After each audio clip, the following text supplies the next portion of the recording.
What's up, Drop Pod listeners? As always, you can listen to the Drop Podcast on Spotify, Apple Podcast, and Google Pods. We are now on Amazon Music, Audible, and Pandora as well. New episodes drop every Wednesday.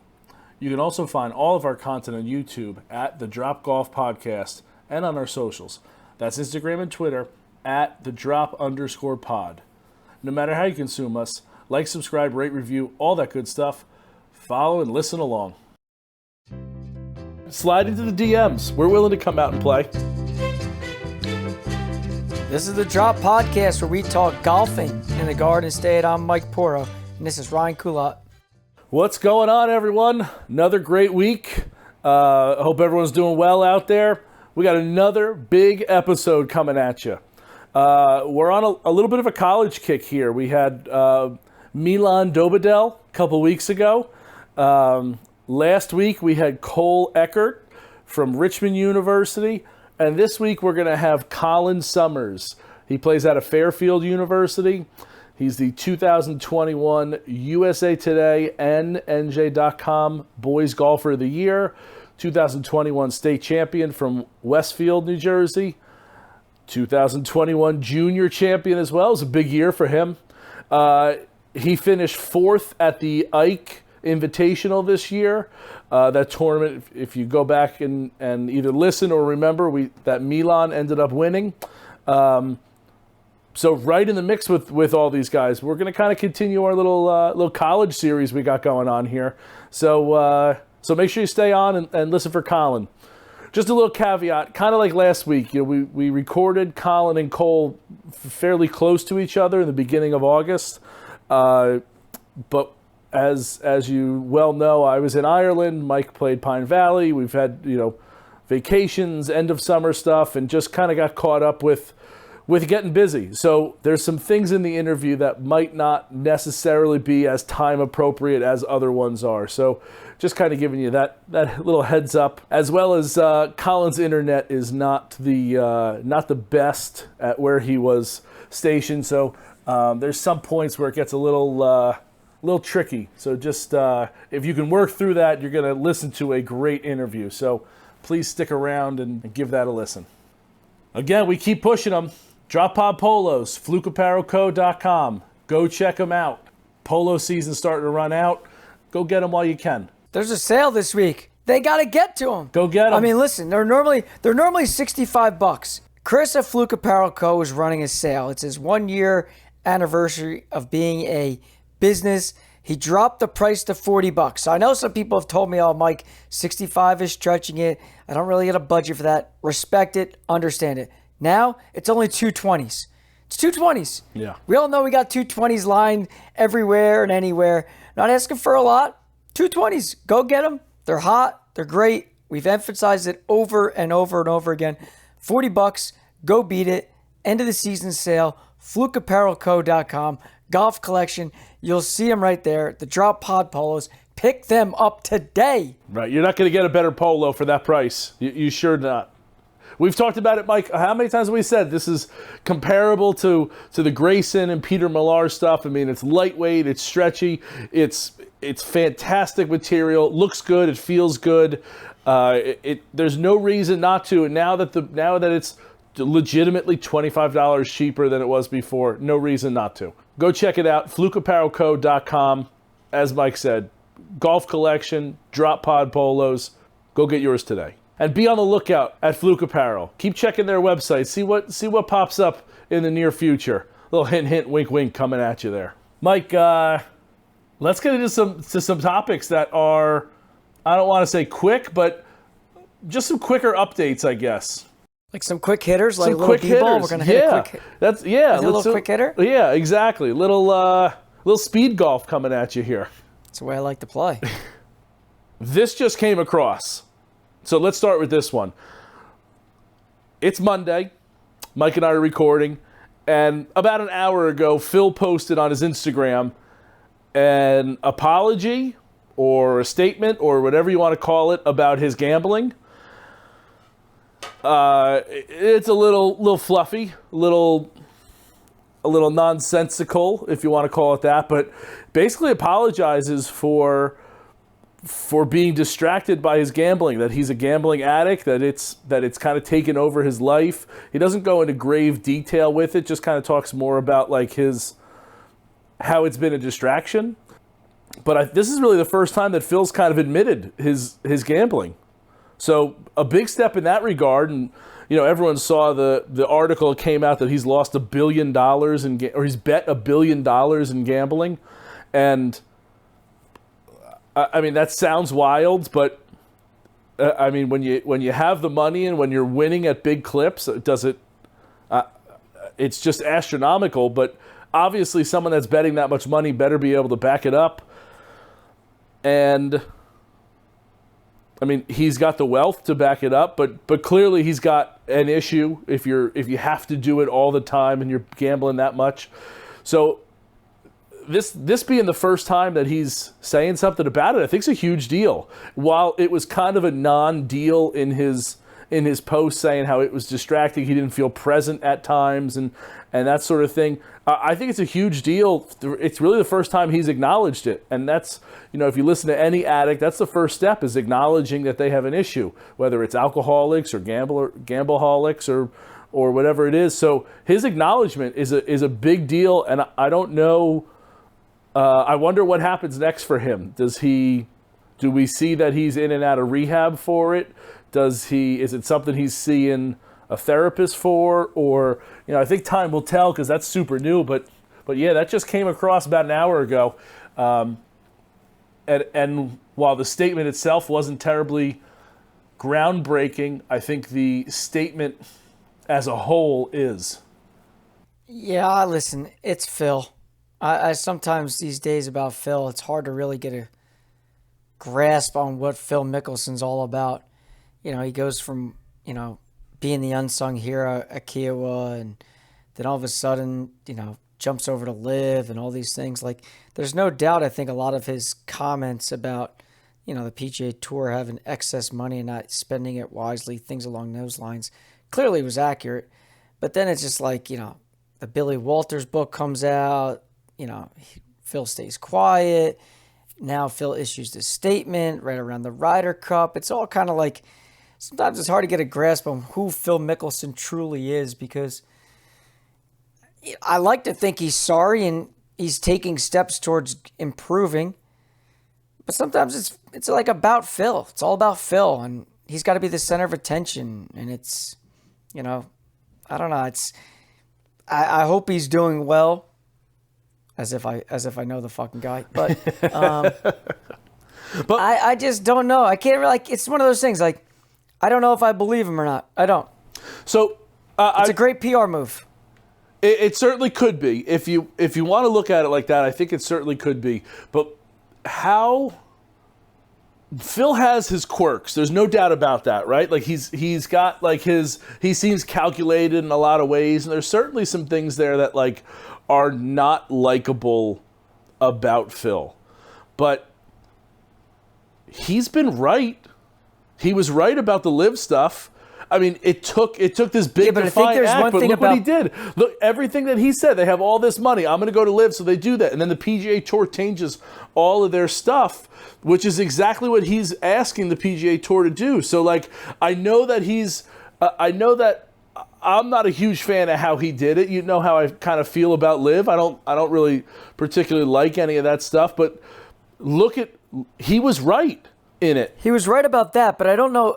There's also sometimes you question the motive and you question, like, are you doing it the right way? But that's what I'm saying. He was still right. Ultimately, he was right, but he's still kind of a, whether you want to call it a weirdo or what's the word, like egocentric or like whatever it is, it could be, but like ultimately he was right in his thinking for all that. So how at some points we looked at Phil, be like, this guy is unhinged, right? That's how we looked at Phil. Like, this guy is out of his fucking mind. And now we can look at him like he might be a little crazy or eccentric or whatever, but he was still right, as opposed to he's out of his mind and wrong. Now we got to kind of adjust our thinking. And again, I know he's kind of that weirdo. I'm not adjusting my thinking. He's a weirdo. He's off his rocker. He's getting older. Someone needs to go do a check, maybe a little welfare check on Phil Mickelson right now. I just as the cards have fallen where they are, I'm kind of off the hatred of Phil bandwagon. And again, I don't like how he did it either, but ultimately he was right. I like that players got more money for entering tournaments. I like that there's we got elevated events. I like that there's, the guys that are just, you miss the cut, you're still getting paid to be there. Like, those things needed to happen, and they happen. As much as we either like to say it or hate to say it, it's because of Phil. Yeah, so I'm still steering that ship on the don't like Phil Mickelson bandwagon. Yeah. So if you jumped off, I'll pick up the next guy. You can certainly. I'm not saying I don't like him. He's still, again, a weirdo. What I'm saying is his predictions for it, or his needing to change it was correct, and it ultimately happened. Again, don't love how he did it, but something a little nugget for the back of the mind. Speaking of Phil, let's keep it up with his ultimate. If there's no Tiger Woods, we might be talking about Phil having 15 majors. So let's talk about Tiger. Little video surfaced since the last time we were on. Tiger was at Liberty National, just hitting one-handed chips at what looked to be some kind of clinic. Looked like he was walking around, all right. I don't want to say like a little. It looked like he was giddy to hit the ball, right? Like, they're asking him questions, and he's kind of hitting these one-handed chips like it's nice to be here. Kind of, again, just kind of giddy to be there, which was nice to see. It's our first Tiger sighting since his surgery. So, are we looking at Tiger back for the Masters? It's September. Tiger winning the Masters? Are you talking Tiger winning the Masters? I'm talking Tiger being back at the Masters. No, winning. Right, I said. Right, and I said being. Yeah, well, if he's being, he's winning. Let's put two and two together here. But no, listen, it's nice to see Tiger here in New Jersey. A couple weeks ago, he was at Trout National checking out all the grounds with Mike Trout and the new course they're building down there in Cumberland County. And now they are up at Jersey City, checking out and doing his little clinic at Liberty National. So it's nice to see him out and about. In terms of walking, I think the video that we saw on Instagram was hard to really see him moving, but I did like how he still had his sarcasm. Yeah. Someone asked him the questions like, how would you, try to get better at golf? And he said, stay away from YouTube, just go pound balls. So for all you people that just glued on YouTube on the how-tos, clearly the best that's ever lived is saying stay away.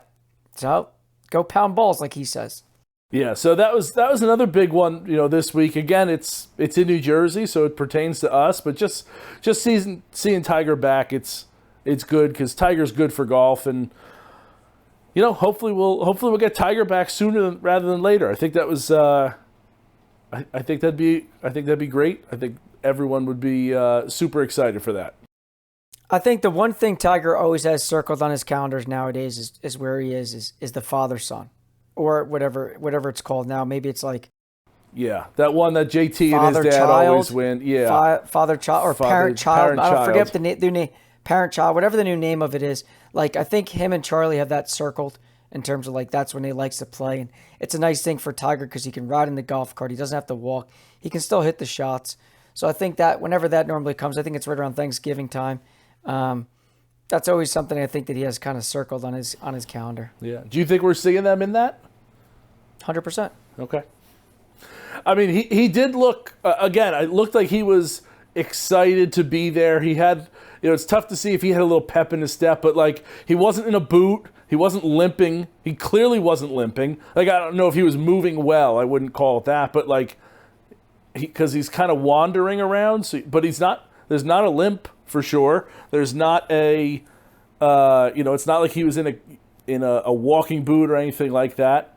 So there were some reports coming out of Liberty National from people there that had said that he was still walking, quote, gingerly, is what I saw. Those are boots on the ground. But I like that. So there you go. Like there's insider information. That's why you come here to the drop. You get the inside scoop on golf in New Jersey there. That's all we're about. So So stay tuned for that. But yeah, it is around Thanksgiving. That's a fun tournament. I like watching that. That's a good, it's fun to see the fathers and their kids. As Mike and I have talked, my dad doesn't golf, so it's, I really, I wish I had that, quite frankly. I like that you and your dad might get to golf, and even, you and your brother and dad, that I'm quite jealous of that. And so seeing these pros do it is just seeing all that's pure about that part of golf, and then doing it on a professional level makes it even better. So, all right, Mike, big week for you. You had a lot of homework this week. Chomping at the bit for this. Because we have a Google. Let's lift up the curtain for you. We have a Google Doc every week that we got the stuff that we're going to talk about. We kind of throw it in there. Mike would not put his list on there, even though I left blank spaces for him to do that, because he didn't want me to see it. So I'm going to hear this in live time too, with all of you. I do want to say, you guys, Mike gave me homework last week about ranking the most, I think we ended up calling it overrated courses in New Jersey. And we have decided to scrap that idea. So before Mike gets in, let's chat about this real quick. That's not what the podcast is supposed to be about. It's supposed to be positive, bringing light into different things. And I felt like calling places overrated, while I think the intention is to just say, hey, this is a place that people love and I think it's just okay, I don't think that's necessarily a negative or a knock, but I feel like saying that they're overrated has a knock or a certain connotation about it, and that's not what we're about, or what we're trying to do. So we kind of scrapped that idea. So teacher gave me a free pass for homework this week, which was nice, but we're not going to get that most overrated course. If you were listening last week, that was my homework. We're not going to do that, but we are about to hear Mike's. So Mike, yeah, I mean, I got two lists here. So okay, what do you got? I don't have your worldwide ability. I got courses, the best. You called me out on courses. it, so I gave it to you. I got the best public golf courses in New Jersey since 2020. And I've played. And I think that's good. We talked about that last week, but I think there's some, especially since COVID, there's got to be a defining line between when you've played these. And I don't know if 3 or 4 years is too short, but I think if you played something 10 years ago, it's now time to take that off the list. Again, minus an exceptional place like we talked about with Pine Valley, or one of these super special places. Yeah, so I have my top 5 in order, because I'm an order guy. I'm all about giving predictions, putting things in order. It can't just be helter-skelter. I like it clean and organized. Mm-hmm. So I got my top 5 public, and I got my top 5 private since 2020. Hit me with your best shot. Fire away! So we're going to... All right, let's... you guys can fast forward that part. Okay, so we're going to go top 5 public courses. I'm going to... Or do you want me to go private first? I want public 5 through 1. Okay. So, again, this is since 2020. Best public, number 5, Rock Spring. Love that place. Clearly, I had the round of my summer there. Best I've played all summer. I haven't even sniffed playing golf since then. I don't know what I'm doing nowadays, but that day was a great day. Not only the golf course itself, the idea that Seth Rayner had come to New Jersey, it's a public golf course, the architecture, just the whole optics around that place was super, super cool. And it was nice for someone like me to get outside my little bubble here and play a course in a different part of the state. And I thought, thinking back from now to 2020, that Rock Spring was number 5 on my list. Love it. Like I told you last week, it was in the 6 through 10 for me, and it was probably 6 or 7. I loved it as well. Yeah, that stretch. Once you got off the front, you got off the first couple holes, maybe it was, what's the hole, that par 3, once you come off. Yeah, number 3. No, not number 3. So then you went 4 or 5. So it was 6, I think. It must have been 6. I think once you get to 6, I feel like you're out of the chute of 1's kind of like a short and quirky hole. 2 is quirky if you don't know what you're doing. I wouldn't. But 3 was a great par 3. 3 was a great par 3. You know what? 3 was a great par 3, and then I took 4 and 5 just because they're on the other side of the road. So I kind of made them as like, okay, that's the delineation. Once you came back on property, but even those were nice holes as well. So I think it's a great course once you get off and running. Number 4 is Eagle Ridge. Now, I know some people might say there's a little bias there, but 27 holes. Last time you and I went out there and sat down with Riley Plitz, it was probably one of the best conditions I've ever seen that place. Ever. Yep. Oh, like everything about it. The greens were moving. It was lush. It was green. And I think if you ask me the best 9 out there, it's clearly the links. You go play there. You want to get 19 through 27 in. It is not only the most challenging, but it's the most optically pleasing 9, or I should say aesthetically pleasing 9 that they have out there out of all 3. So I put Eagle Ridge as number 4. And as we've said, you got to put in the experience. Like, you might be biased, and that's fine. This is your list.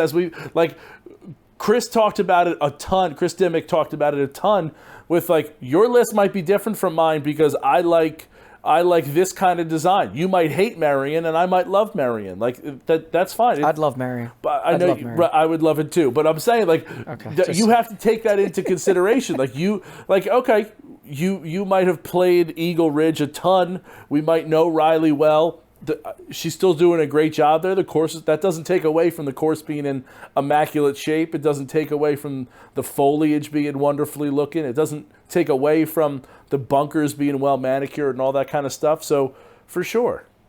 I also want to say real quick, shout out to Riley because she did finish first in the women's NJPGA Championship this past week up in Mountain Ridge. So I do want to throw that out there that she was 13th overall out of all the professionals there, and she was first on the women's side. So do want to toss that in there a little bit to Riley. Shout out to Riley. Congrats, Riley. No doubt about that. She's awesome. I know we've been going back and forth with her on Instagram. I sent her a message. I know you did as well from your account. And she's just a wonderful person. She's really great.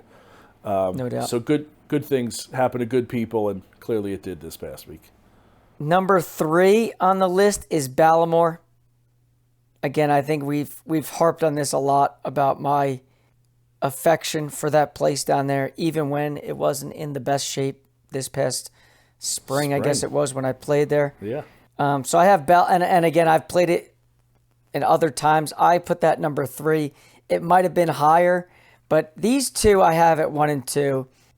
I think you might be shocked the order that they're in. Okay. I'm trying to guess the courses. Okay. Do you want to guess or no? Do you want me to just fire this away? So the only reason why I'm hesitant is because I don't know when you played it. I think Ballyowen is your number 1, but I don't know if you played it before 2020. So Ballyowen's my number 2. Okay. I did play there in the 2021 NJSGA Public Links. So I did play there a few years back. And I love that place. Yeah. I love that place. If you're asking me one of the few spots that I'm dying to go back and play again, that's right up there. Because I love that place. I think that place is pure. I think that place is hard. I think the mountains, the driving range, it's just amazing. I loved it. You got the guy playing the little, whatever it's called, the bagpipe. Thank you very much. Out there as you're teeing off. If the goddamn place wasn't 2.5 hours away from my house, I'd probably be there way more. 100%. I couldn't agree with you more. It is beautiful, stunning, as evidenced by me making it my number 1. And then I think my number 1 is more like an outside the box golf course because if you recall, when we started this podcast, do you remember where I was off to go play for the first time? When we had the teaser, we put the teaser out. It was like October 5th this past year. Or 2021, or 2022, whatever the hell it was. You headed out to, like, Running Deer? Close. You were out, yeah, you headed out west.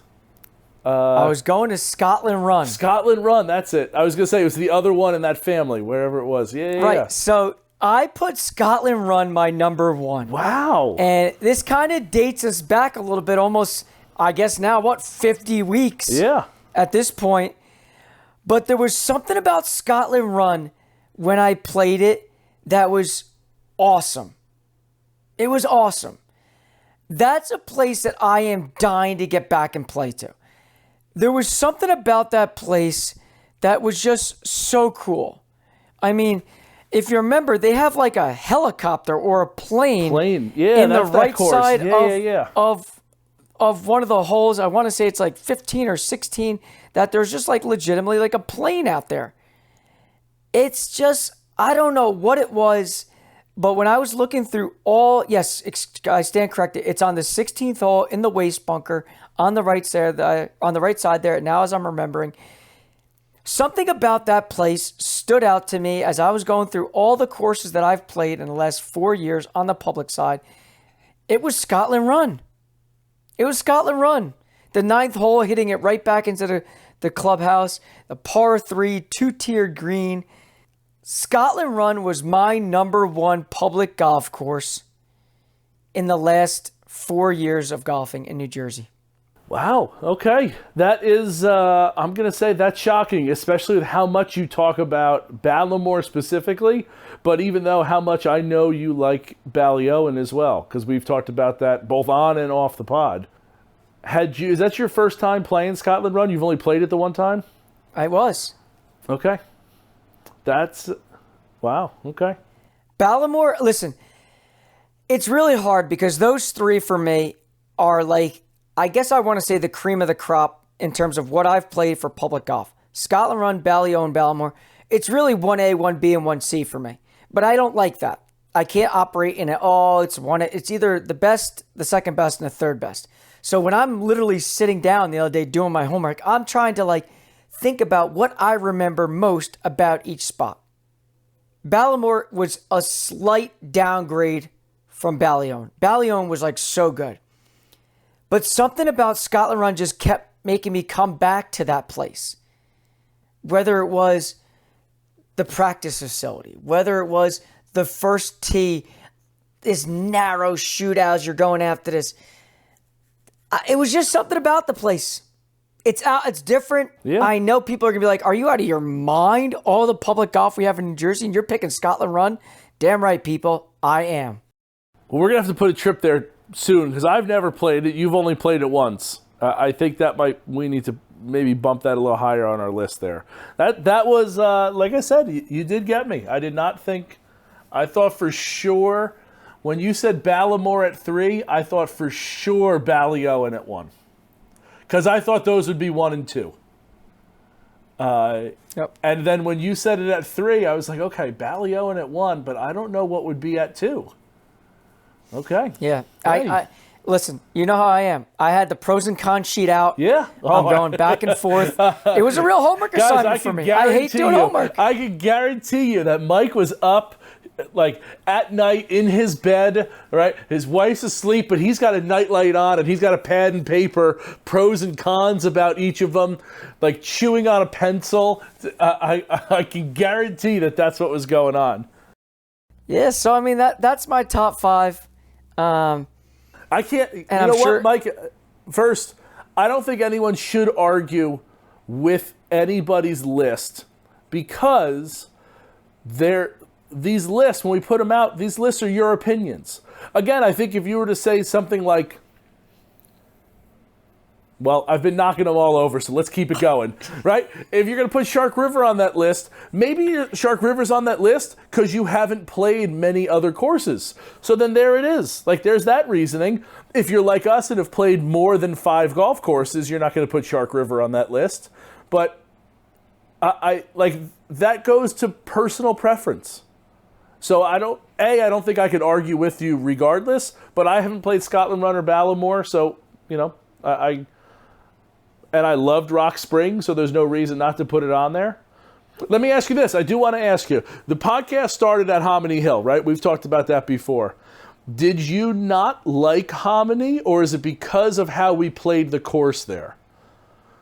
Because we played the back 9 twice.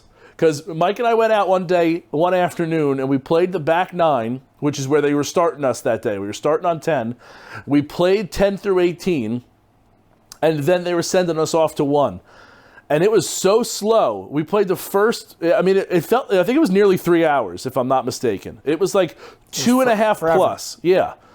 And so we decided to go play the back again and sped through 10 through 18. So is that not on there because you didn't play the front? George Wall Ford in Red Bank, New Jersey is family owned and operated, proudly serving New Jersey residents with superior customer service since 1960. George Wall Ford is a 23-time President's Award-winning store, the most prestigious customer satisfaction award a Ford dealer can receive. Stop in the showroom today to see their surplus of different cars, SUVs, trucks, and more, or visit them at www.georgewall.com.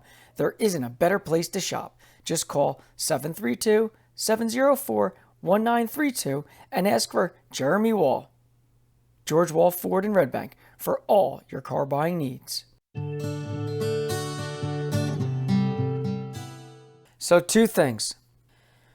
1, I did not think when we played Hominy it was in very good shape. Okay. Now, again, I could be wrong in terms it was late in the afternoon. It was a fall day. I didn't think the course was in very good shape. That was my number 1. And that's really what stood out to me in terms of like, where does Hominy Hill fall in that? And yes, the other part was I didn't get to see the golf course in its entirety. Right. Now, I don't know if the front 9 is that much better than the back, but I like the back. The back was cool.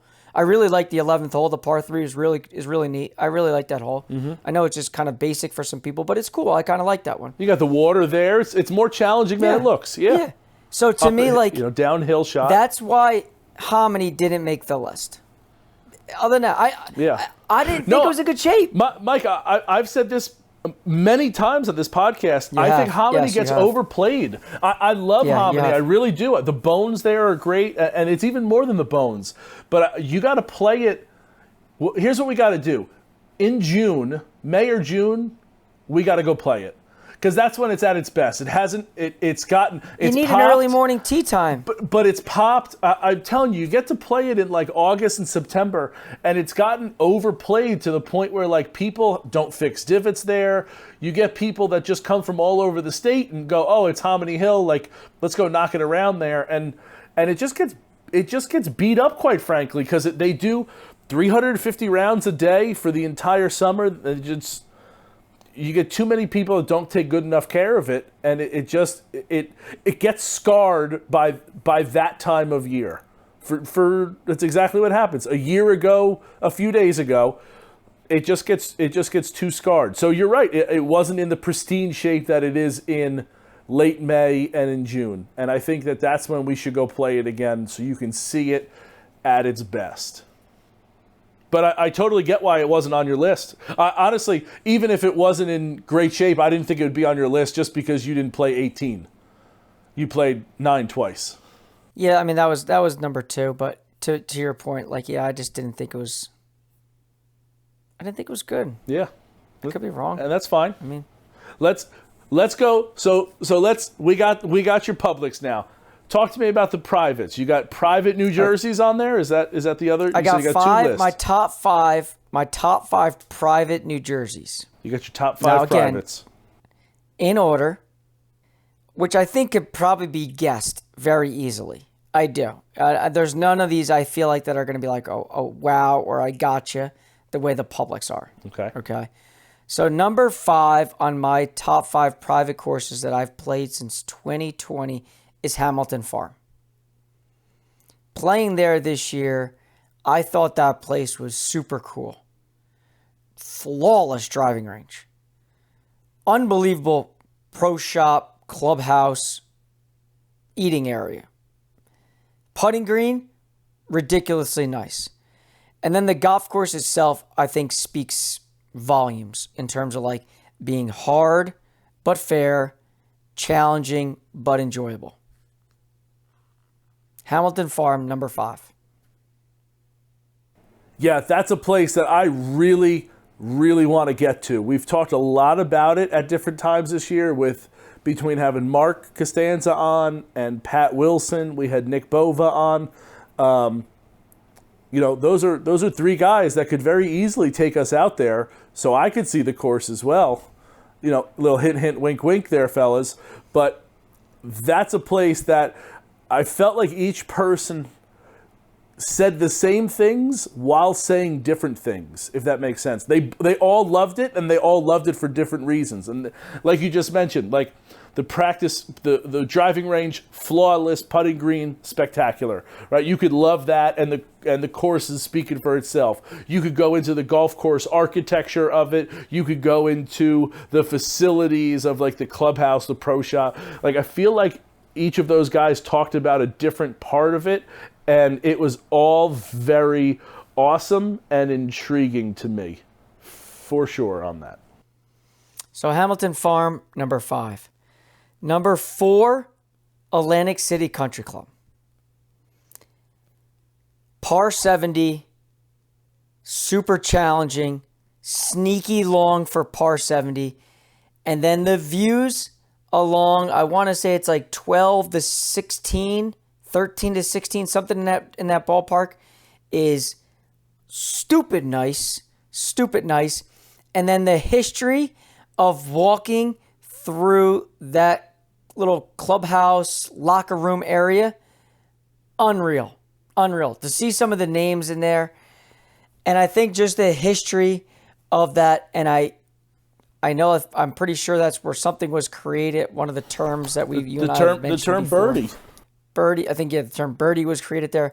But again, aesthetically, thinking about those types of things, you gotta love how their putting green just rolls right into the first tee. Oh, there's nothing I like more than a course that does that. I mean, that's my favorite thing out of any golf, like architecture or design, layout, whatever you want to call it. Yep. I love that. I go, yeah. So good. So that was number 4, Atlantic City, on my list. Again, hard to argue there. And when did you play that? I used to play there before it went completely private. My buddies and I would play there once a summer. That was like our one little times that we would treat ourselves to the late afternoon rounds, and it was still $1.25 at like 3:30. Yeah. So that was number 4. I highly regret not going down and playing there. It's legitimately a big regret of mine, because now I don't know if I'll ever be able to get on, because I don't have 3 guys like I do at Hamilton Farms that could potentially bring me on. Hint, hint, wink, wink. That's one where like I hear all the stuff about it, and I'm like, oh, I really missed an opportunity to get on and just never did. So that's number 4. Number 3 is Matitakunk. I don't know if there can be anything bad to say about Matitakunk besides the chiggers and besides the ticks. You take those 2 things out of the equation, that place is flawless. What was the first thing? Chiggers. You ever get them? What are chiggers? Yeah, Google that, buddy. Google that. Good thing you've never gotten that. Wait till some people start DMing us and say, you don't know what they are? Yeah. You don't want those bad boys. Forget about it. They get underneath your skin, it's game over. I've never. Is this like in the tick family? It might even be worse to some extent. Really? I don't think I've ever even seen this bug. Another reason why I won't go looking in the woods for balls at certain spots. That's another reason why I won't go looking for balls at Matitakunk. But when you think about Matitakunk, gotta be the best driving range, at least in New Jersey. I mean, I don't know of a better driving range / practice facility in the state than that spot. It can only be equaled. You and I haven't been everywhere, but there's no chance it's better than that place's, right? Agreed. Agreed. Yeah. I mean, listen. So, I mean, whatever. I put Matitakunk number 3. I still think my favorite hole at Matitakunk is number 27. Far and away the hardest par 4. Dogleg right. Second shot over onto this little green with water protecting it.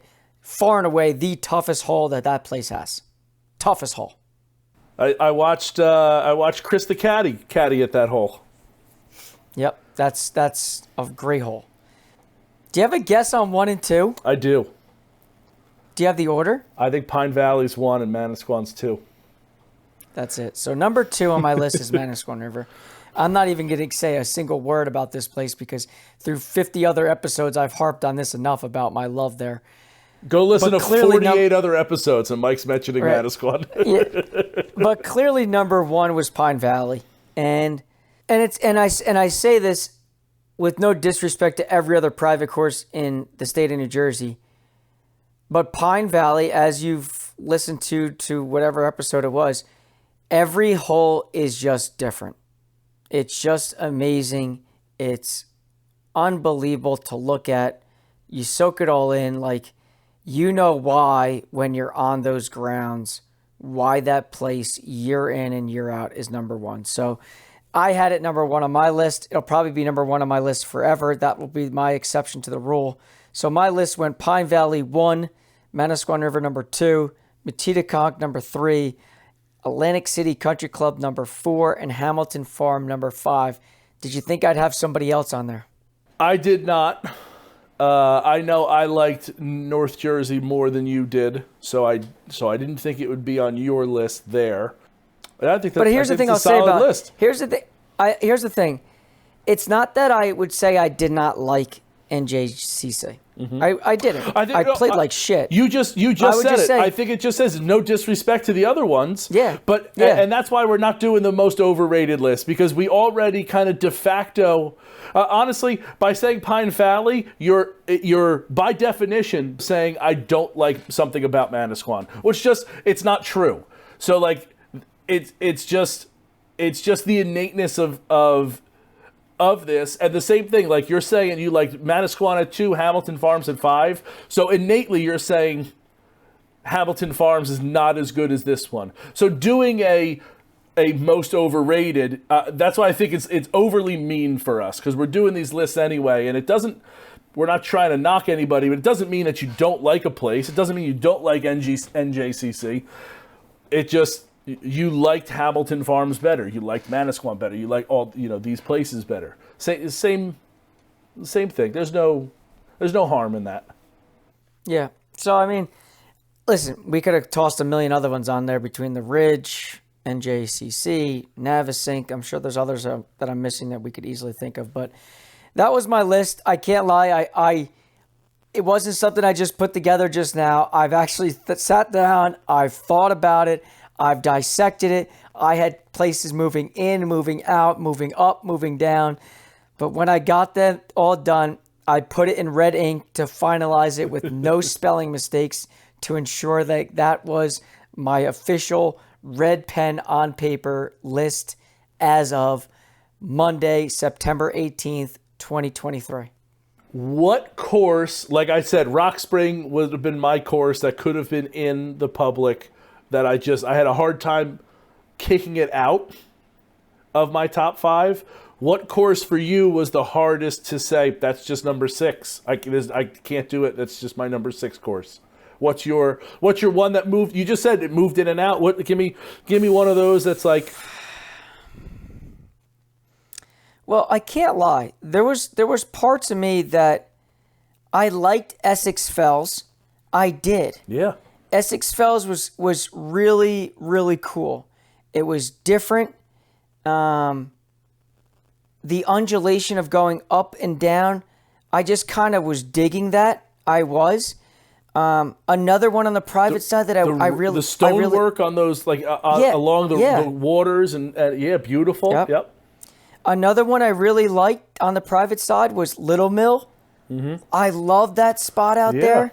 The par 3 that you're hitting down into like a gully. Oh my gosh. Ate my love lunch. That. Yeah, I love that hole. And then if you want to talk on the public side, like I liked Blue Heron, another South Jersey course that I knew that wasn't on the list, but like I like that one. So listen, there was quite a few that were like teetering between 4, 5, 6, 7, 8. And I just kept going back and forth about like, all right, well, where am I going with this one? Where am I going with that one? I just had to. Watchung Valley was another on the private side that was like in and out of the list. I ended up just saying, you know what? I'm going with these. I'm rolling with it. I mean, I think everybody knew two of your public or your private courses. Agreed. So it was just a matter of which other three. I agree. I loved Little Mill. So again, listen, that's my list. I'll love to hear people's opinions of it, And like anything, I'm always open to being swayed, but no offense, this wasn't a homework assignment I took lightly. There was no copying off the person next to me. This is homegrown, authentic, organic, right from the brain of Mike Poro. You're not somebody that gets swayed easily. There's nobody that's going to sway you off of any of those. That's my guess. No, but I'm all ears in case I forgot something. I'm all ears. Forgot one that we did. And I'll tell you, or you played. And I'll toss it out there like, hey, you want to invite us back for a second taste? Hey, you got my phone number. Yeah, right. Slide into the DMs. We're willing to come out and play. All right, Mike. Speaking of courses, you and I just had our 1-year anniversary together. Congratulations, sweetie. I didn't get you anything. Typical. As far as starting the podcast. Now this is episode 50, so we got 2 more weeks before our first official year, I guess. On as far as putting out an episode every 2 weeks. But that day that you and I went to Hominy and kind of got this ball rolling and kind of threw the idea around the conception day, I guess we'll call it. We weren't able to make Hominy happen, but we did go over, again, not necessarily on the anniversary, but kind of right around. We did go play Jumping Brook. Able to call in a favor and get out over there. Let's talk about that real quick and talk about Mark Bryson. He's the head pro over there. He's also the women's golf coach at Monmouth University. There's not a person in golf who cares more about junior golf than Mark Bryson does.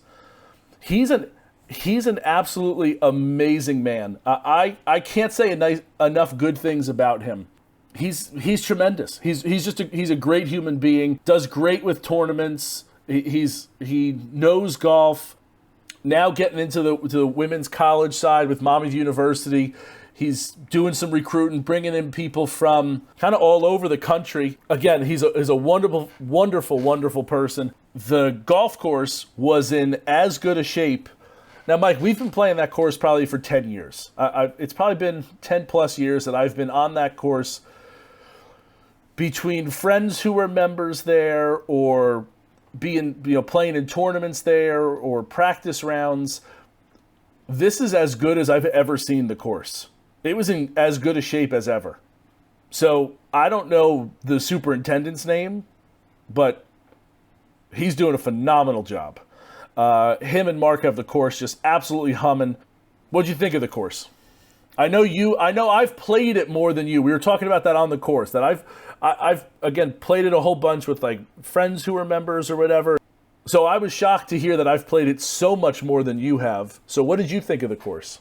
Listen, again, I guess just to reiterate your comment about Mark, I mean, listen, I know what Mark has done for me, has done for, shore conference golf in terms of hosting tournaments, junior golf, the whole nine. And anytime a favors ever need to be asked, that guy always finds a way to make it happen. And I don't know how he has time in a day to juggle everything that he does on top of having a family, but it is beyond impressive. But when we got over there to play, I thought the first thing I said to Mark is, man, this place looks so pure right now. It's green, it's lush, it's so good. And I do think in terms of a golf course, it can be a little tricky at times. The greens, if you're above the holes on certain holes, it can get a little dicey. And sometimes I think we all can agree it can get a little borderline unfair. Mm-hmm. But I think that also plays into the strategy of a golfer when you're playing Jumping Brook, because you have to know there are certain holes you just physically cannot hit it past. And if you do, good luck. That's all I can say, because you could theoretically 5-putt from 3 feet above the hole.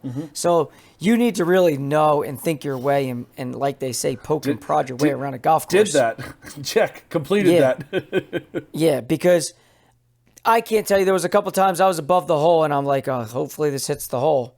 And you 3-whack it and you just kind of have to chalk it up as like unlucky. But the golf course was in great shape. This time of the year, most places are aerated. They're beat up. They're, no offense, disgusting looking. That place, clean, pure. I had a great time out there, and it was nice to finally just tee it up with you. I mean, we haven't played golf together in a while, and I don't know if I have anything bad to say about it. You know, it can be tricky and a little bit unfair at times. Yeah, there's definitely some hole locations that they can put it in that. Not trying to find like an out for Jumping Brook, but is it because like it was built a while ago and it's now like the earth has kind of moved it? Like maybe greens weren't rolling at 13s when they built it; they were rolling at 8s. So if you're above the hole, it has the opportunity to stop. There's a couple, like the first hole. If you're above the hole, you're going to be 20 feet plus past the hole. There's no way you can stop it. You can't hit it high enough and you can't hit it soft enough. It's physically impossible. Same with, what's the hole in the back? 12. 12. The par 5. The par 5, yeah. If you're above that one, you're just not getting it. You're off the green. And I wonder if that has to do with when the course was built or how the earth has moved in the 60, 70, 80 years, whenever the course was built. I don't know when the course was built, but I wonder if it has more to do with that, and it just hasn't, the technology of how we cut grass and how the earth has moved things has changed it. But there's some that you can't keep it there. So I would agree that there's, I don't know if I'd call that quirky, but like some tough parts to it for sure. No doubt. But if you get the opportunity, I can't lie. You're looking for a course in good shape and you get invited to go out there and play, I'd go do it. They do. I mean, and here's the other thing. They do it right. Like you get a chance to go to an outing there.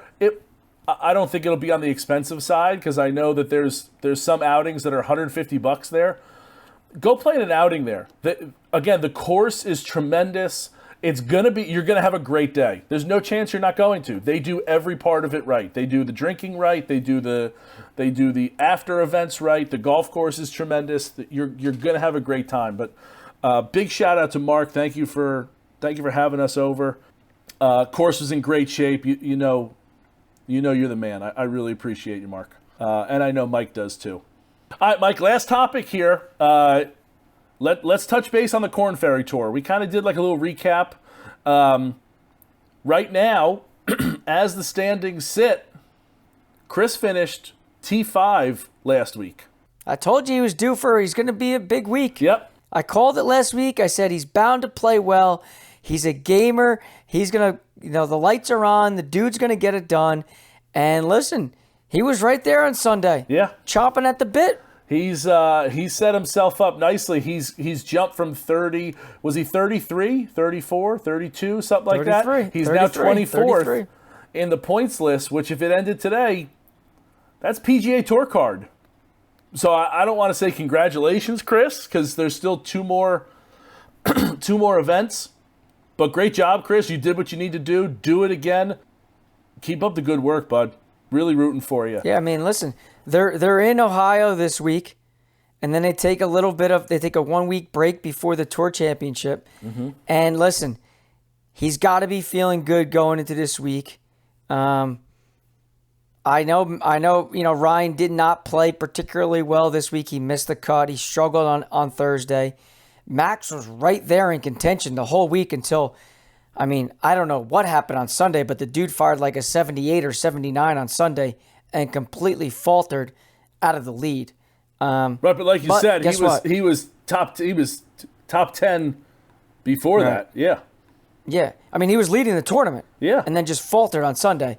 But I guess so man, just he like was anything, guaranteed to finish top 10 if he even just shoots a regular yeah. round, not like a... Yeah. I guess that's golf. Golf. One day you have it, one day you don't have Yeah. it. And I think the obvious thing is it happens to these guys as well. So I love our chances of going 3 for 3 with golfers in the Garden State making the PGA Tour. I am pumped because I still think that Chris has a win left in him. I do think he is like probably the next big thing. I know I've said it multiple times. And you got to love the fact that a guy like Ryan McCormick has not stopped grinding for as long as he has. Mm-hmm. He's on the cusp of breaking through. And then Max is probably a lock, I would say, sitting at number 11. Yeah. With 2 weeks left, I think you got to be. Got to be, right? I know they don't have that out there, but I think mathematically, so he's got a million points.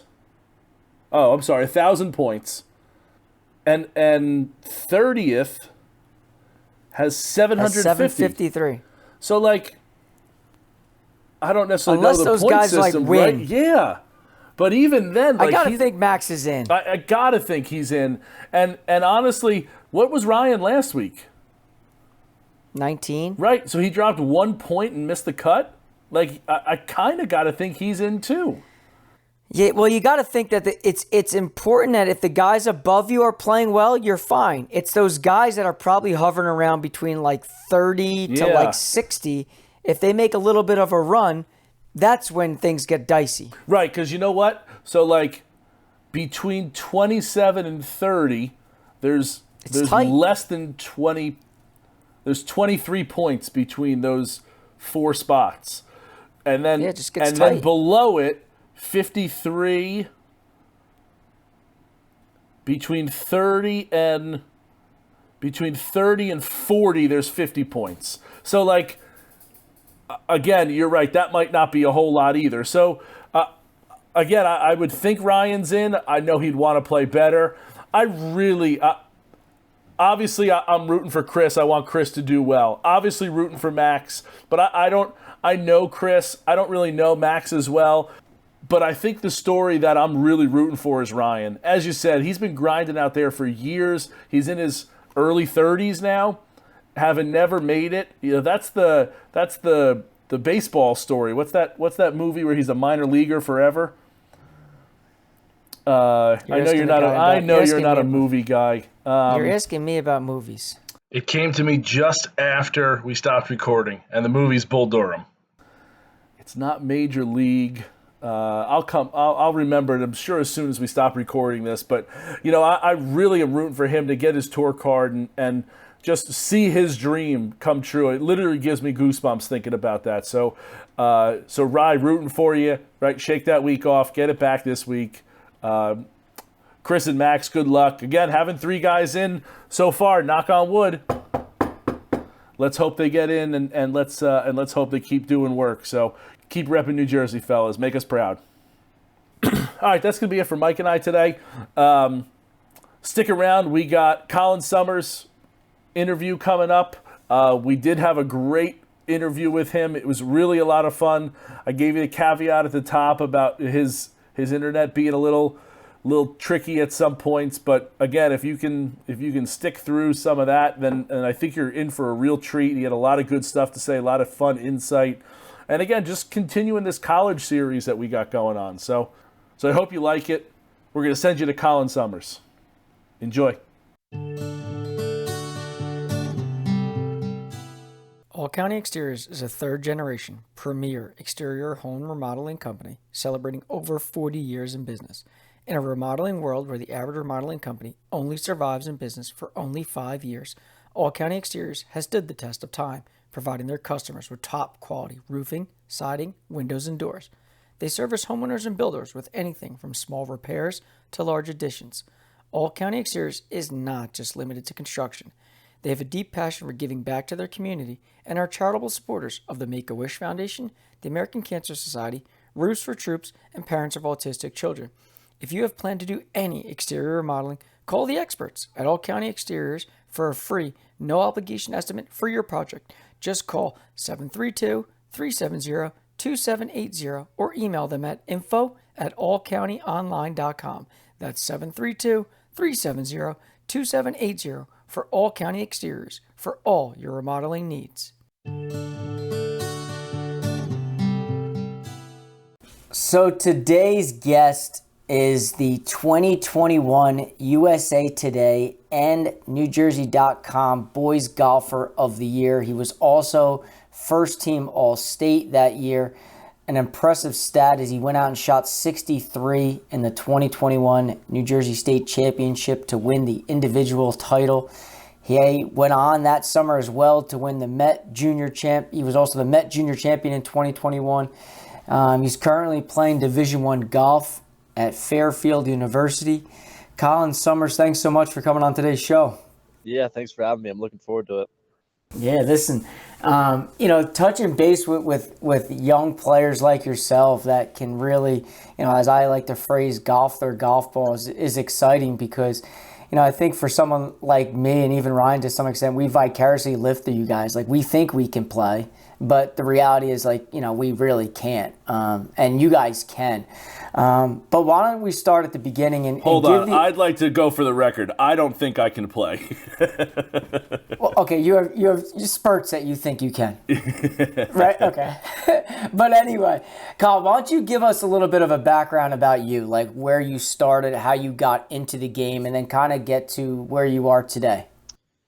Yeah, so I personally grew up playing lacrosse and I ski raced in the winter because, my dad grew up ski racing, ski in college. So I did all that growing up. So I was like kind of a semi-athlete. And then, my parents have been members at Plainfield for 3 decades now, maybe 30 years probably coming up. So my grandpa's been a member there for 60 plus years. So golf's always been in my family, but I didn't really, kind of get into it until I was like 11 or 12.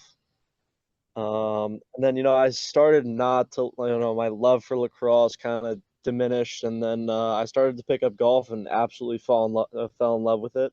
So then, just started playing every single day. And, a couple junior golfers over there at Plainfield, I played a bunch with, and, just happened and played in high school and figured I would play in college and, found a spot at Fairfield and I love it. So if you think real quickly back to your high school career, like obviously, you were dealt the unfortunate circumstance with COVID and your 2020 season basically just getting wiped out, not being able to play. Speak from a mentality standpoint and a mindset area, how do you deal with that? You're still a kid. You're not really sure in terms of what the hell is really going on in the world. And then I just want to play golf. And how'd you handle that? Yeah, you just take it day by day, honestly. Like my dad always says, you can only control what you can control. So you can only control, your actions and how you respond to them and your attitude to stuff. So you can't really get worked up about, what's going on in the world. And you can only control your actions. So, during COVID, it was tough for the first 2-3 months because, everyone was just locked up and stuff. But, I think Plainfield around May of 2020, maybe June opened up for you can play in twosomes with your family or something. Go hit balls for an hour or so. So, it was just nice to kind of get out of the house and stuff and do something productive. Yeah, not for nothing, it led to a huge 2021 for you. I don't know if you're all bottled up and ready just to break out and just go crazy, but I think your results truly did that. To see what you did there during the season, in the high school golf season, to shoot a final round 63 in any tournament is damn near impressive. But then to continue to parlay that at the Met Junior, that's a huge year for you. Was Fairfield locked up before all that, or did that come after the fact? Yeah, Fairfield was locked up before that. So Fairfield was actually my only offer coming out of high school, believe it or not. So I was super low. Even after that state championship? So after the state championship and after the Met Junior, I had a couple of schools call. I'm not going to mention what, but Yeah, don't. But I was super loyal to my coach, Doug. He's a great guy. I love the program, love him, love all my teammates. And, he gave me an opportunity to play college golf. And, I'm not just going to, bail on him and the fact that he did that for me. But yeah, I mean, I've made the best friends at Fairfield. Most of my friends now don't really play golf, but they're starting to get into it. And I love that about them. They're my best friends right now. And then I have my friends on the golf team who are, they live locally. Actually, two of them just stayed at my house this weekend. We played in the Trump, like 6 or 7 of us played in the Trump Invitational yesterday. That was a great time. Talk about a difficult golf course. I don't know if you guys are into live stuff, but it's going to be interesting coming to Bedminster. That old course is unbelievably hard. Oh my God. Talk about a tough golf course. I had to lie on the 15th hole there. It's a par 5. I think they're playing as a par 4 for the guys. It's like 530. It's insane. I had to lie in the right rough. I took the hardest swing with a 9-iron, hit it about 110 yards. My hand would have gone 180 yards. Jesus. It was ridiculous. That's insane. They can That's get those insane. greens running. Like, I mean, these guys are going to have a tough week, and I don't think they're going to enjoy it much. Now, obviously, as you look towards, this summer for you. Now, I saw that you played really well at the Ike. You shot 5 under the first round, and you were right there all the way through, basically the whole tournament. When you look at a tournament like that, is that one that sometimes that you feel like you should have had, like for someone like in your mentality and like your expectations, did you leave there happy? Like, what was your train of thought there? Yeah, definitely. That's a great question. So, leaving that tournament, Brooklawn is our home course for Fairfield. So we played. Wow. Is it? Oh, Yeah, I did not we know play that. there every day during the fall and spring. So, the final round, my coach and a couple teammates came out and watched. And, the whole experience to, come top 5 in the it's definitely a very great. My dad caddied for me the whole 9 yards, so it was an awesome week altogether. But going back, I lost by 3 shots. I was 3 shots out of the playoff, and I can, you can always go back on a round and say I should have made this putt, I should have made that. But I literally have at least like 5 holes where I just completely fell asleep, and over a 54-hole tournament, even 54 holes, 36 holes, you just have those holes where you just you're just going through the motions and don't really know, like you just kind of go on autopilot. And me playing tournament golf for over 5 years now, you still have those tournaments, you still have those holes, and it's just like some things you have to just get over. And hopefully you can do better the next tournament. It's always a learning experience. It's either you win or you learn. Like, I don't consider that a loss. It's always a learning experience for me. So I like that a lot. That's a very mature way to look at it. And it's funny because the other day we just had on Milan, and he talked about the win and how he played, and I think one of the things that I guess someone like me, like I'm 39, I got 2 kids, and I love to play, but I don't understand, and I never fully grasp like the mindset that you guys have, and I think just listening to you and hearing what he had to say the other day is like you guys are very mature in how you handle things. Whereas I think when I was a younger athlete playing sports and doing all these things, it was like win or lose. It was not win or learn. And I think that is a very good thing, because I know at times a lot of people are so hard on themselves for hitting one bad shot or hitting one bad putt or have it just ruin the whole round. And then when they don't win, it's like, this sucks, or I was awful today.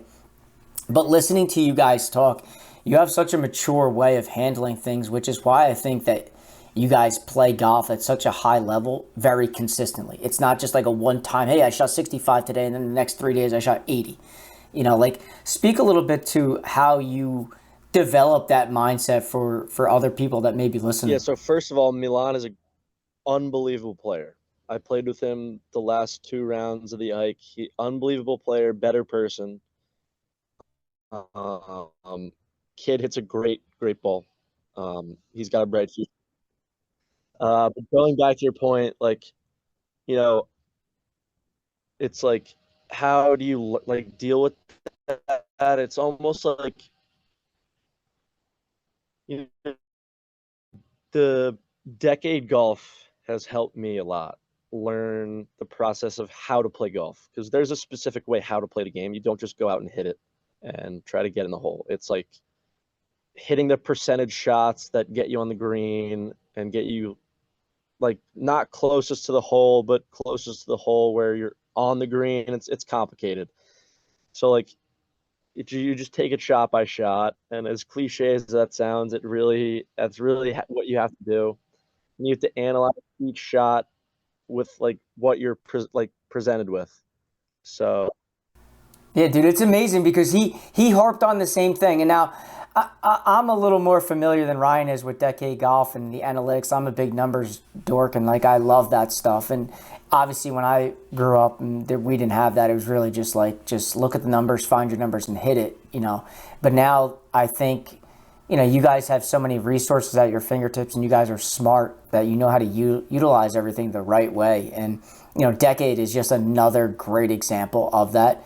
And then having you guys be so mature to handle that and process it and then use it, it is amazing. And I think, you know, obviously I look at a lot of your finishes, like you're right there, you're right on the cusp, you know, which kind of leads me into this week for you. And I know, you know, it's at Friars Head. You can't ask for a better golf course than that. I mean, I know the Met always finds the cream of the crop in terms of the golf courses.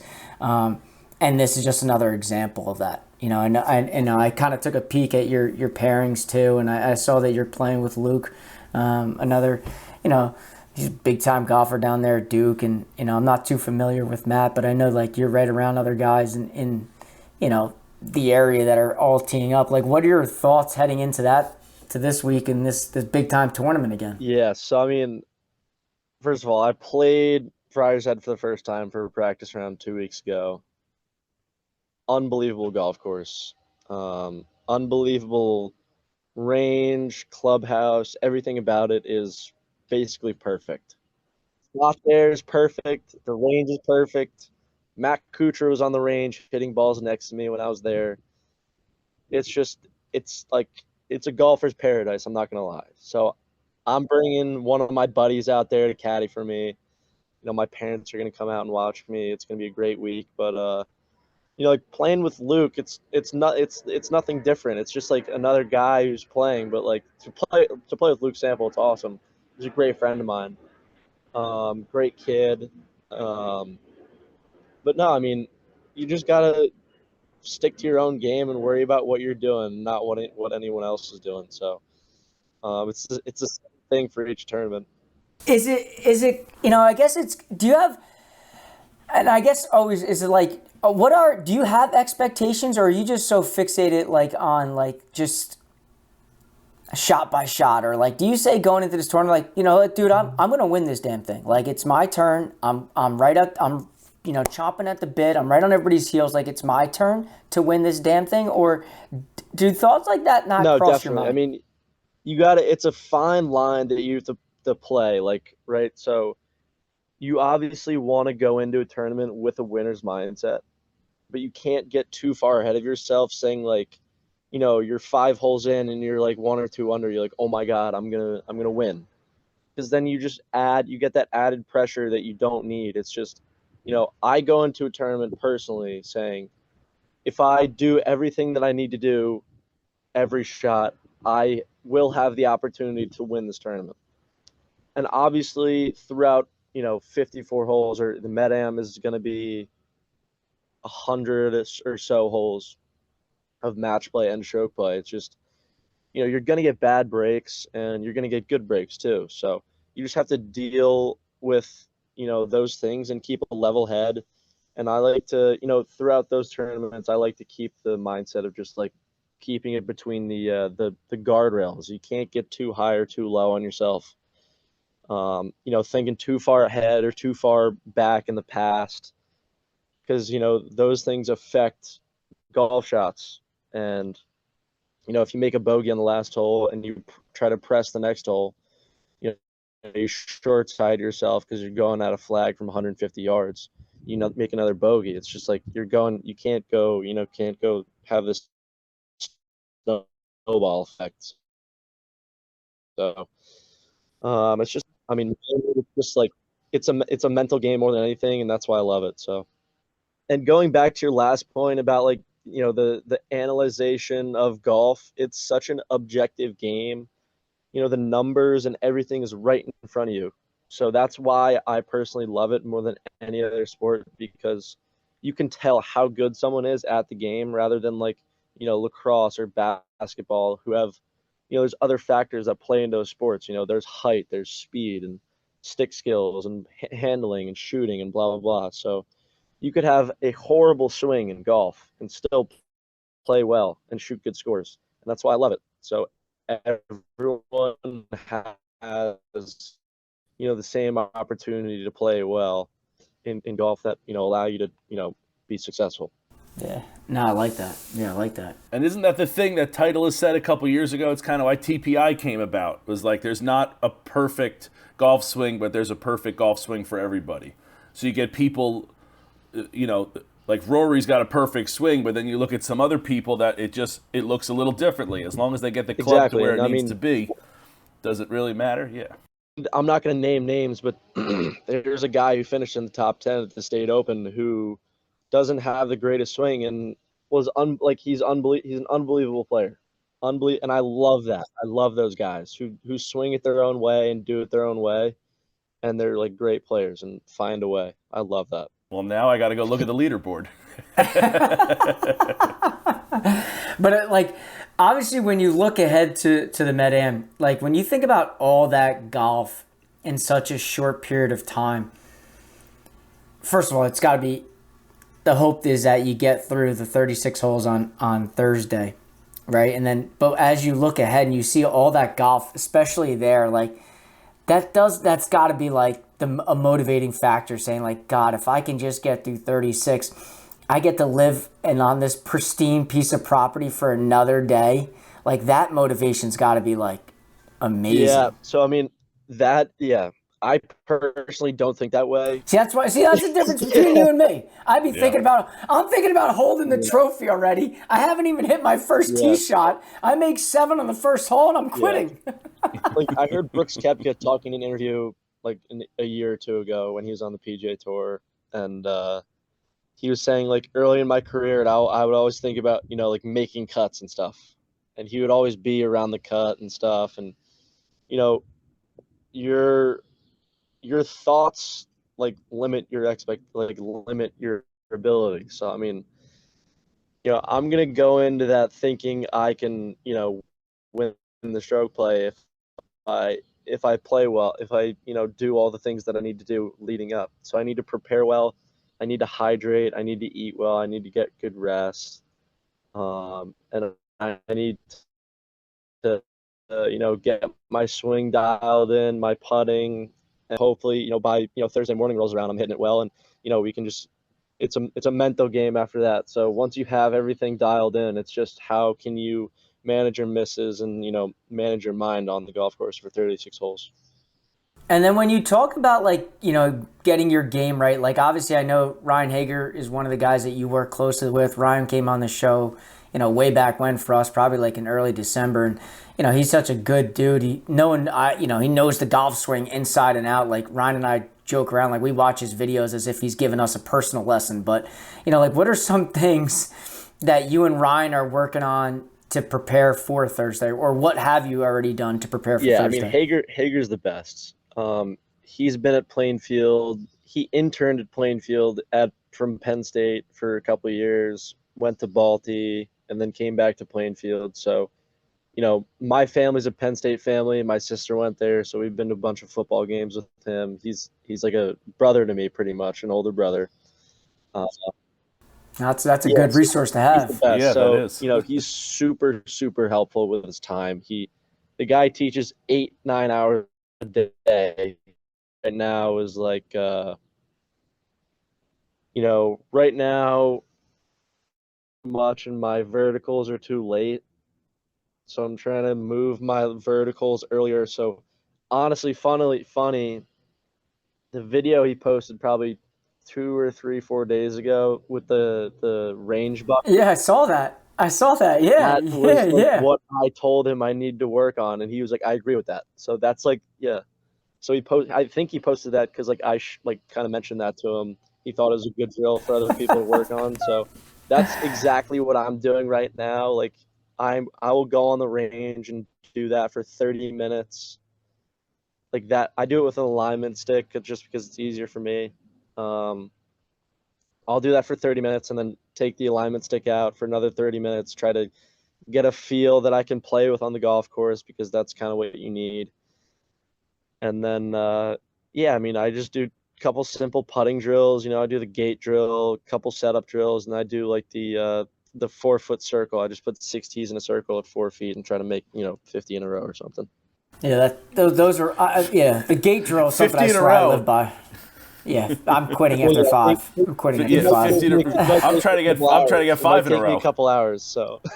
Yeah. I'm quitting at that point. Yeah. Now, when we talk about the Met and having and all their venues that they host the tournaments at, every single time the course at the championship is at cream of the crop, and it just always somehow, in my eyes, circles back to New Jersey golf. And I think that's one of the things that Ryan and I, when we talked about starting this podcast, it's like, God, when you think about all the good golf here in the Garden State, like everybody comes here and no one really realizes how much good golf truly is in this state. And I think for an organization like the Met that is so damn big, you have all these different choices, but somehow, some way, always circle back to New Jersey, I think kind of speaks for itself. Yeah, the MG,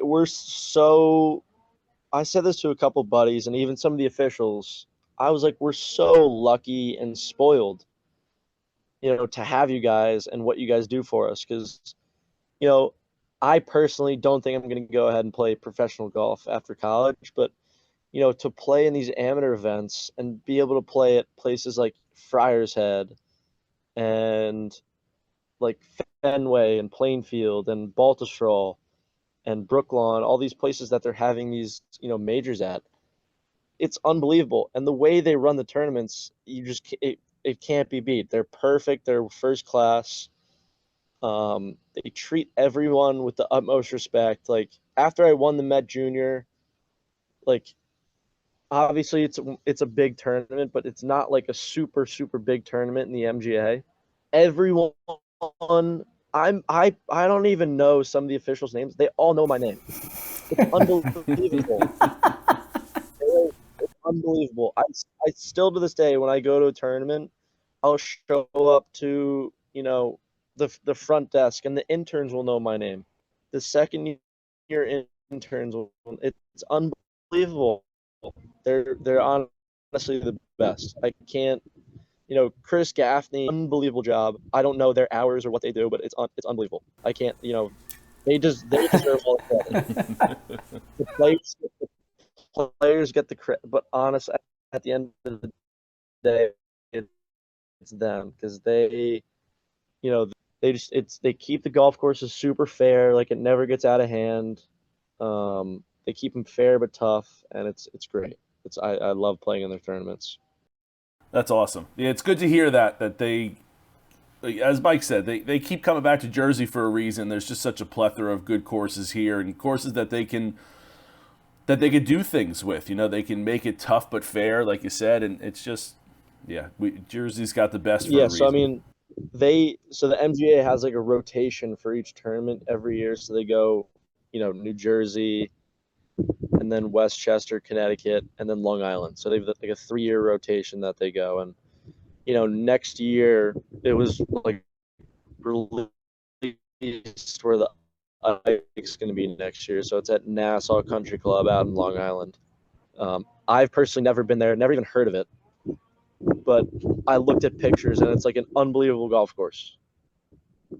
Like, and it's just like, it just speaks to, what they are as a administration. For sure. Listen, I do like to talk a little bit about, like, in New Jersey, there are so many good golf courses. And, I know the audience for us is always asking us, like, have you played here? What about this place? If you could give the audience one public and one private place that if they were invited to or they got asked to play, they need to drop what they're doing and go check it out. And I preface this by saying Plainfield's not allowed to be answered because that is your spot. So, like, other than Plainfield on the private side, like, do you have a public and a private that you'd recommend to the audience? Rock Spring is private, right? It's Rock public Spring now, is right? public now. So I would 100% recommend playing Rock Spring. It's a Seth Rayner. I think it's one of 2 public courses that's a Seth Rayner. So, I mean, I would obviously recommend playing that. Have heard great things about it. I've never played it, but definitely that. And then private, that's a good question. I mean, obviously Pine Valley, but like I won't. That's like it's like hard. That's like beyond private. That's like I'll honestly say Arcola. Baltusrol is obviously a great spot. The aura of it is awesome. First timers, that would be a killer spot. But for me, like if I was invited to Arcola, I would drop everything and play, just because personally I like a I wouldn't say it's a laid back vibe. It's definitely buttoned up, but it's more laid back than other like super private courses. They take carts, you're allowed to play music and stuff. So I love that kind of vibe personally. So that's kind of my spot.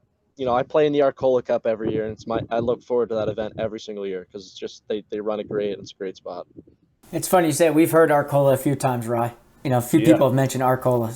They certainly have. And the players that play out of Arcola too, I mean, speak for themselves. Are studs. Yeah. Yeah.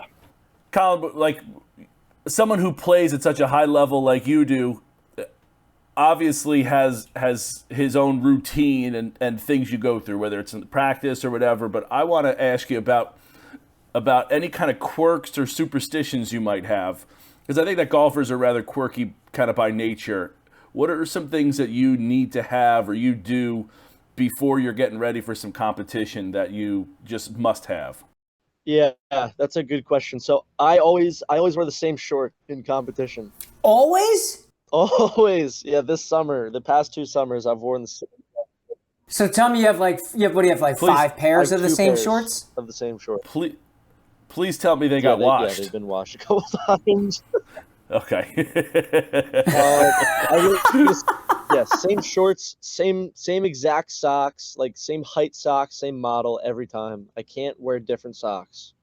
It just bugs me out. Wow. So my sock tan right now, not great. My sock tan and like thigh tan is not great right now because I wear the same exact. Okay, so let's go real quick to shorts. I got to get into this real quick, Ryan. I know, but like the shorts. You have a different shirt that matches these amazing shorts? Are they just like tan khakis? Tan khaki shorts. Yeah. Okay, love that. I love that. I'm a big tan khaki guy, so I like that. Everything goes with that. Well, I'd call you a little tan khaki guy, but that's okay. Yeah, I like that. I mean, listen, I wear the same shorts, tan khakis. Love that. Probably can't have more than 6 tees in my right pocket. If I have more, it just gets too bulky. And then ball markers in the left pocket always, and then glove in the back right pocket, and then yardage book holder in the back left pocket. I mean, everyone has this, but clubs have to be super clean in the same spots all the time. I show up to a golf, I mean, I just have the same routine. It's like I show up to the golf course with sneakers on and shorts and the socks, but man, some guys will be I'm not super crazy with all that stuff, the superstitions. Obviously, same swing routine, practice, practice swing routine all the time. But some guys are like, I got to have 2.5 tees in my right pocket at all times. And it's like, I mean, how can you be like worried about that on the golf course? It's too much to think about. Crazy. Like I wouldn't say I'm super crazy, except like the shorts and like that. I wear the same 2 pairs of shorts. And honestly, for college, it's horrible. It's like, because we have like 4 different pairs of shorts that are all different like colors and stuff. It like bugs me out. Like we have like black, tan, gray, and white shorts, and they're all different heights. I don't know, kind of like, I would say Messes your style. it's like I don't play well in the gray shorts. Let's just put it that way. So Okay. Those are some good ones. Those are Yeah, some, no doubt. Those are some good ones. I'm interested, Mike. Colin, give me 1 second. I'm kind of curious to see where he goes with this last one. Here's where I'm going. Mike, you got my text. Okay. Just because of where you are, I think you're on the border here. But we're a New Jersey podcast, so we'd be remiss if we didn't talk about the greatest debate in New Jersey history. And that is the name of a particular breakfast meat. What do you call that particular breakfast meat? it's a good question. I'd go. What do you call it? That's what I want to know. I'd go Taylor ham. Did you say Taylor ham? Taylor ham, egg and cheese. Okay. Yeah. Okay. Yeah. Well, this interview was lovely. It was nice meeting you. And we are pork roll guys through and through. yeah. So I was interested because where you are from, like Westfield is kind of on the border there of like, that's where it starts getting to that gray area. I think we've kind of narrowed it down to like it's Driscoll Bridge-ish, but like you're kind of in that gray area. I bet you have friends there that call it pork roll. My order in the morning is just a plain sausage, egg, and cheese on an everything bagel. See, I go sausage, egg, and cheese. I don't really go, either pork roll or Taylor ham or bacon. I go sausage all day, every day. All day. Okay. Well, hey. There you go. Well, now we're just continuing to shave off. We're going to find an exact line as to where this is in New Jersey. That's our goal for the end of this. Colin, this was great. I appreciate you coming on with us for a few minutes here, and I know you're busy. Best of luck this summer and the school year and moving forward with your golf career. Yeah, thank you guys. I always love talking about golf, so I appreciate it. Well, listen, go out and win this week, and we'll get you right back on. Yeah, so, it. You know, You know? All right, pal. Appreciate you stopping on here. Appreciate it. Yep. See ya. All right, thank you guys. I'll have a good day. You too, Kyle. Bye.